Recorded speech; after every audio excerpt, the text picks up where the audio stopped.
Olá, olá pessoal, tudo bem? Hoje é a primeira entrevista do ano, vai ser com Gustavo da Frota Simões.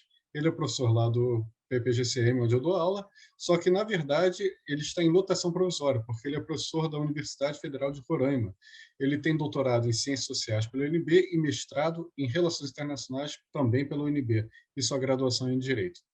Não esqueça, antes de continuar, não esqueça de dar like e seguir a página, porque isso ajuda muito. Eu preciso encontrar novas pessoas, acessar novas pessoas. E você é fundamental nisso. Tá bom? Vamos ao vídeo. Boa tarde, Gustavo, seja muito bem-vindo. E nós estamos aqui para falar de migração, mas quando a gente fala de migração é um tema muito amplo, né? E tudo que é amplo acaba ficando um pouco difuso o compreendimento, né? Não fica tão claro. Então, quais são os assuntos de migração especificamente que você pesquisa, que você gosta de trabalhar? Bom, em primeiro lugar, obrigado Rubens, obrigado pelo convite, é uma satisfação poder falar um pouquinho mais sobre esse tema, falar um pouco mais, né, das pesquisas que a gente está desenvolvendo. E com relação à migração de fato, né, a migração ela é um fenômeno completo, né, então, ou seja, a migração ela tem impacto, seja na economia, seja na inserção laboral, né, no mercado de trabalho, seja na cultura, seja na defesa, né, seja na política, em produção de políticas públicas, enfim. Então são vários e várias faces, né, interfaces que a migração ela toca. Aí para falar um pouco do que eu estudo, eu acho que é interessante falar um pouquinho, né, em termos de trajetória acadêmica. Tá? E eu vou ser bem breve com relação a isso. Mas eu venho, né, do direito, né, passando pelas relações internacionais e terminando aí com o meu doutorado em ciências sociais. Então, o meu enfoque, né, dos estudos de imigração, ele tem um enfoque muito voltado para as ciências sociais, né? Eu estudo o fenômeno migratório muito num primeiro momento, né, o meu estudo ele foi um estudo voltado para o indivíduo. E aí, né, eu produzi alguns textos nesse sentido, como que o indivíduo migrante ou refugiado especificamente, né, ele se integra na sociedade de destino. Então essa já é uma das áreas de estudo da minha formação, né, e que eu continuo produzindo pesquisas com relação a isso, tá? Então, como que ele vai se integrando dentro daquela sociedade, né? Como que o passado dele, em termos de cultura, em termos de pensamento, em termos de idioma, em termos de dificuldades, por exemplo, de revalidação de diplomas, né, vão impactando naquele indivíduo e numa possível inconsistência de status, que é o que a gente vê muito, principalmente entre as populações migrantes, né? Ou seja, aquele indivíduo que muitas das vezes tem mestrado, doutorado em uma determinada área, mas não consegue exercer a sua área de formação, né, por barreiras burocráticas, legais, né, ou de políticas públicas, ou reserva de mercado, enfim. Esse seria um primeiro recorte, né? Um outro recorte que eu também tenho nos meus estudos do fenômeno migratório é com relação às migrações forçadas. Tá? Então eu estudo muito mais os migrantes forçados, ou seja, aqueles especificamente, né, dentro das migrações forçadas, aqueles que se enquadram na Convenção relativa ao Estatuto do Refugiado, né, que é a Convenção de Genebra de 1951, que é uma convenção que classifica alguns migrantes, né, forçados por motivos de grave e generalizada violação de direitos humanos, como engloba a nossa legislação brasileira, ou por um bem fundado temor de perseguição. Então são, de fato, os refugiados, ou que muitas das vezes as pessoas chamam de refugiado político. Né? Alguém com grave, que sofreu, né, uma grave generalizada violação de direitos humanos, né, dentro do seu país de destino e que por isso tem que migrar, por isso que tem que buscar outras oportunidades. Ou alguém que tem um bem fundado temor de perseguição, né, seja por pertencer a algum grupo social, por ter opiniões políticas divergentes da grande maioria, né, por pertencer a uma nacionalidade, enfim. Então a própria convenção vai estabelecendo isso. Os meus estudos estão mais voltados, né, para esse campo das migrações forçadas. E aí que também faz, vamos dizer, uma interface com o que eu venho pesquisando mais recentemente, que é a Operação Acolhida e a migração venezuelana para o Brasil. Né? Eu comecei estudando o fenômeno migratório em 2008, 2009, fui trabalhando com alguns programas relativos aos refugiados, né, naquela época, e de fato fui acompanhando alguns fluxos migratórios que vieram para o Brasil. Isso é bem interessante, Gustavo, porque você era professor lá da Universidade Federal de Roraima, né, e agora você está no nosso programa, dentro do PPGCM e da ECM. Ou seja, você estava em loco, né, onde aconteceu a Operação Acolhida, e veio para um dos principais atores da Operação Acolhida. Então, me conta um pouco, com essa sua experiência, além de acadêmica, que você obviamente tem, a sua vivência pessoal, me conta um pouco dos produtos acadêmicos que você fez no passado e no presente. Excelente. Bom, e realmente essa foi a interface, né? Ou seja, vamos dizer, essa minha posição lá como professor da Universidade Federal de Roraima, eu cheguei, né, eu brinco que eu cheguei junto com os venezuelanos em 2016, que eu fui para Roraima, e aí começa a se intensificar esse fluxo migratório, principalmente ali naquela região, num primeiro momento, né?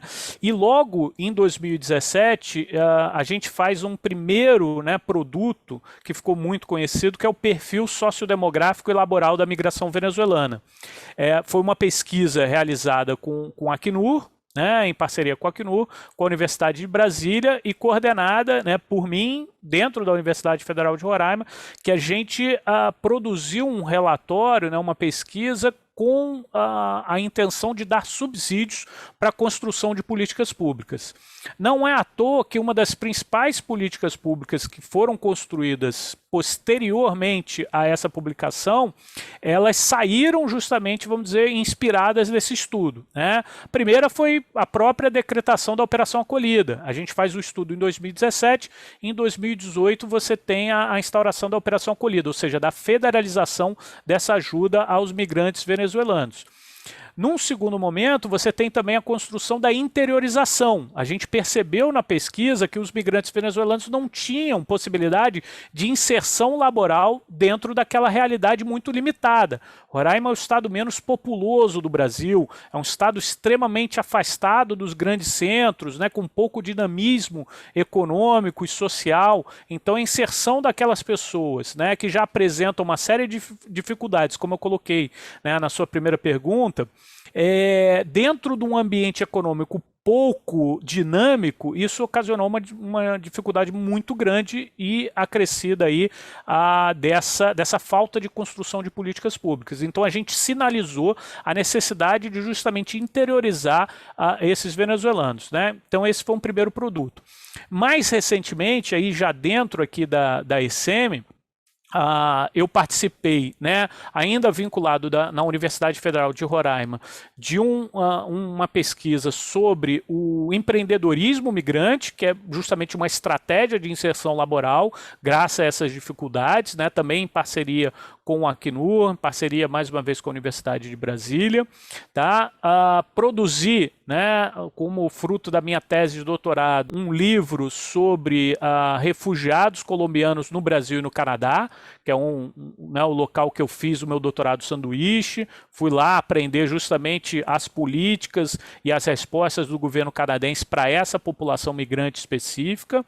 E mais recentemente, agora sim, no âmbito da ECM, a gente tem produzido uma série de produtos relativos à Operação Acolhida. A Operação Acolhida ganhou um destaque muito grande dentro do governo brasileiro e, de uma maneira geral, da própria região latino-americana, como um modelo de sucesso de recepção e de acolhimento a esses migrantes, especialmente na falta de outros entes capazes de absorver esse impacto, né? Então, a Operação Acolhida é um grande exemplo e a gente tem produzido alguns materiais. Eu cito aí, mais recentemente, né, um dossiê especial da coleção Meira Matos, que foi especificamente sobre a Operação Acolhida. A gente fez um livro também sobre migrações, né, de uma maneira geral, em parceria com a Universidade Federal de Grande Dourados, e aí produziu-se também, né, além desse livro, visões comparadas entre a União Europeia e a América Latina, né, na questão da recepção dos migrantes, do papel das Forças Armadas.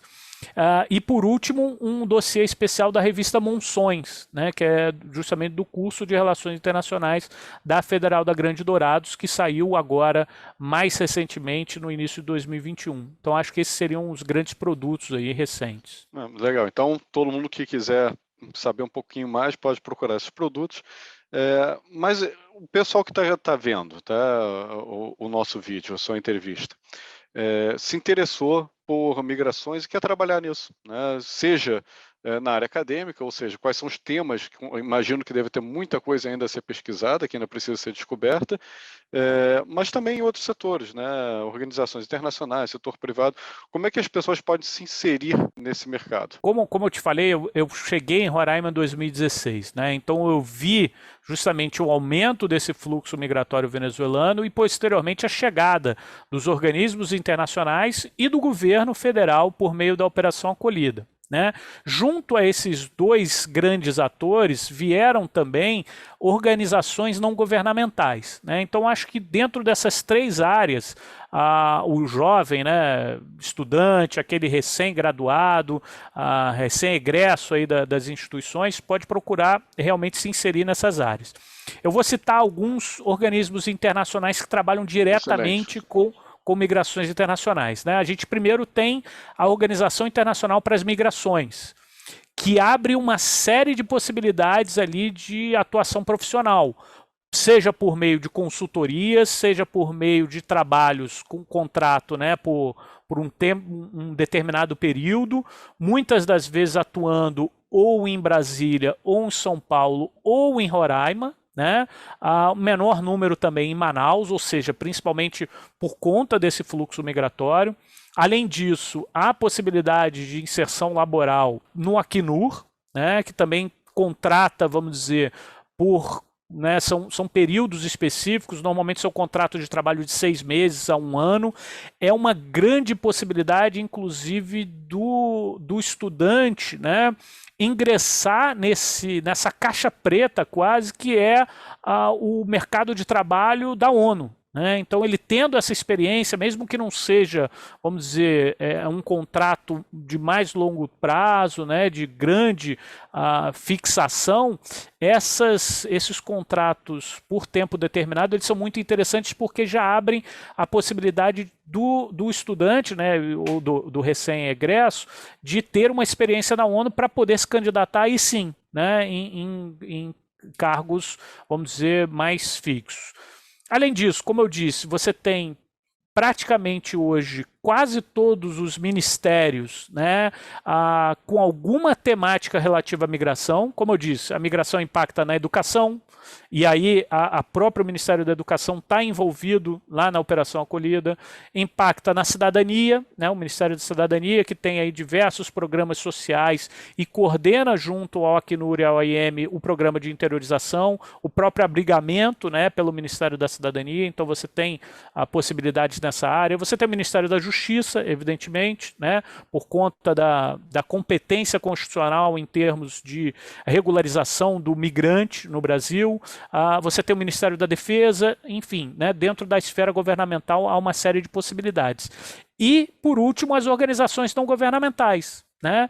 Muitas delas, inclusive, tem sedes ou tem representações significativas aqui no Rio de Janeiro. Né? Eu cito aqui, por exemplo, a Caritas do Rio, né? A Caritas Arquidiocesana do Rio de Janeiro, que tem, inclusive, possibilidade de estágio de trabalho voluntário e de emprego também. Né? Para terminar, eu só daria, vamos dizer, uma sugestão, né, é que para trabalhar com migração tem que ser alguém disposto realmente a encarar aí, né, outros ambientes. Né? Primeiro que tem que ter aquele perfil que a gente espera sempre de todo internacionalista, de se colocar no lugar do outro, né? Ou seja, de um sentimento de alteridade muito aflorado. Na migração isso é mais ainda. Né? Você está vendo ali pessoas que são diferentes de você, numa situação de vulnerabilidade que você tem que ter uma empatia muito grande. E nem sempre as condições de trabalho são as melhores possíveis. Né? Engana-se aquele que vai achar que vai trabalhar com migração e vai estar sempre discutindo ali em grandes fóruns, né, como um grande diplomata, etc. A pessoa normalmente começa no trabalho de campo. atendendo ali, fazendo atendimento para o migrante tirar uma carteira de trabalho, por exemplo, ou orientando acerca dos direitos básicos. Então, alguém que tem que ter esse espírito de aventura muito grande, além dessa capacidade de empatia e de alteridade. Muito obrigado, Gustavo, pela entrevista aqui e espero te receber uma próxima vez. Prazer foi meu caro. Estou sempre às ordens.